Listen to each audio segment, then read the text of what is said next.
Okay, so when you play a perfect fifth, normally we use the same finger, right? Let's say you play a G and D. We use the same finger.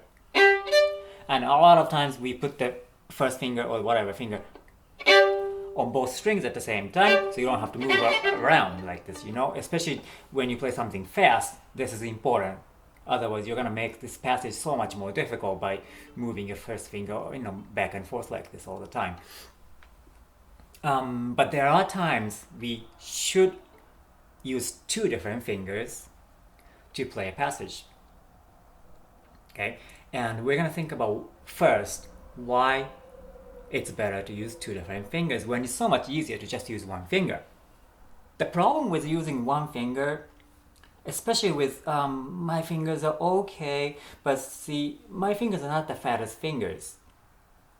And there are people who have even thinner fingers, right, than me. And for those of us, it's hard to play a fifth sometimes, especially when you have to vibrate both notes. Because, okay, third position is okay, but when I go up like to the fourth, fifth positions, because the strings are wider apart here than here, that my fingers are not really catching both strings fully. So if I have to vibrate both notes or something, yeah, I can do it, but it's a little tight compared to when I'm just vibrating each note like that. When it's fully pressed down. In a fast passage, it's great, but when you are singing a note or the two notes, if you have to go from one note to the next note, if you have to keep singing, vibrating both notes and things like that, it becomes really difficult. And that's really the main reason why you should consider using two different fingers when you're playing a passage like that, So let's I'll give you some examples. The first one is from the Sibelius Symphony, Symphony number 5. Okay, so we have a C flat to an F flat, right? And that's a perfect fifth. So you could use the same finger, like say the second finger, or the third finger, which becomes a little bit more difficult, but you can do that too. But it's really hard, at least for me, it's really hard to vibrate. It becomes, see, if I'm just vibrating one note, right, and then but to press both strings and vibrate both notes, it becomes really difficult because my fingers are not fat enough to fully cover both strings at this point. So they become tight and it just doesn't sound too good. So this one, I use two different fingers. I use the second finger for the C flat and third finger for the F flat.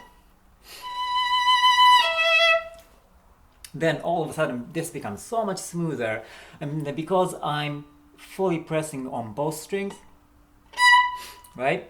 E string with the second, and then F flat with the third finger fully pressed. So my tone comes out full. And also I can keep vibrating from one note to the next note without stopping in the middle. So I find this so much better and easier. The next example is from the Nutcracker, Tchaikovsky.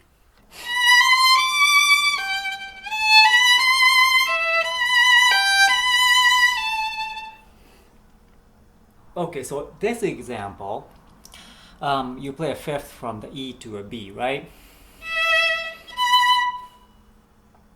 Again, you can do that with second finger.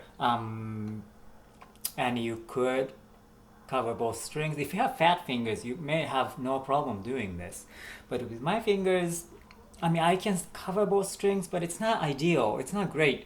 I'm not fully pressing either of the strings, so my tone doesn't come out very well. And if I wanted to replace my second finger like this from the one string to the next string, it's very difficult not to produce this little noise in between. So even though it's possible, I would rather use two different fingers.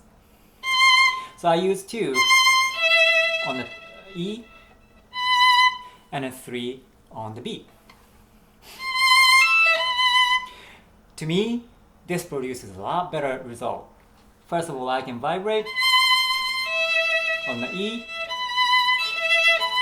and without really stopping the vibrato, I can go to the B.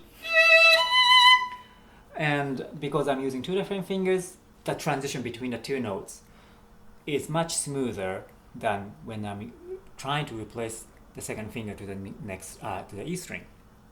Okay, and in this particular case, I think using the third finger on the B is a better way to go, because see, the most of the notes in this passage is on the E string, right? This is on A, and then E string. Now, if you skip the next note, the last 2 notes are right. So the most of them are on the E string. Now you could go back to the A string for that, and then go right back to the E string. Yeah, this is not great. You want to stay on one string on one phrase if you can, if there's no reason to switch strings, because each string has its own color, right? So it's better not to go to the A string for the G. Yeah, if you can avoid that, do. So if you're in the third position, you would stretch your first finger down like that, which, yeah, is great. You can do that. But if you're going to do it, why not 3 here? Now you're already in a position anyway, okay? And also this one, because you have the C here already, you can just keep your finger down and just slide it down, right? Like that. See, this is really easy to do that, and it makes it really smooth to play this fifth, okay? All right, the next example is from the Brahms Symphony number 3.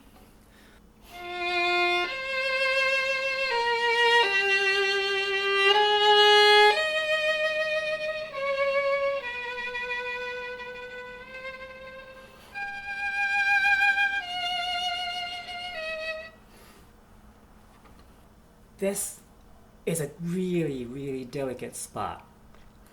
I think this is the most delicate spot in the whole symphony. This just needs to be absolutely quiet and absolutely smooth from one note to the next note on each note. I mean, all the notes. So here, you could use 3-3, but it's really hard to do that again. There's no way I can put third finger on both strings. My tone's horrible when I do that. So I'd have to switch my third finger from the D string to the A string. And again, when I do that, it's hard not to avoid the little noise in between. It's possible, but it's really hard. So what I do is I use second finger on the C and a third finger on the 3. To me, this ends up so much smoother, and it's easier for me too. I can keep vibrating from one note to the next note, and the transition is much smoother. Right, the next one is the Beethoven's Kreutzer Sonata in the first movement.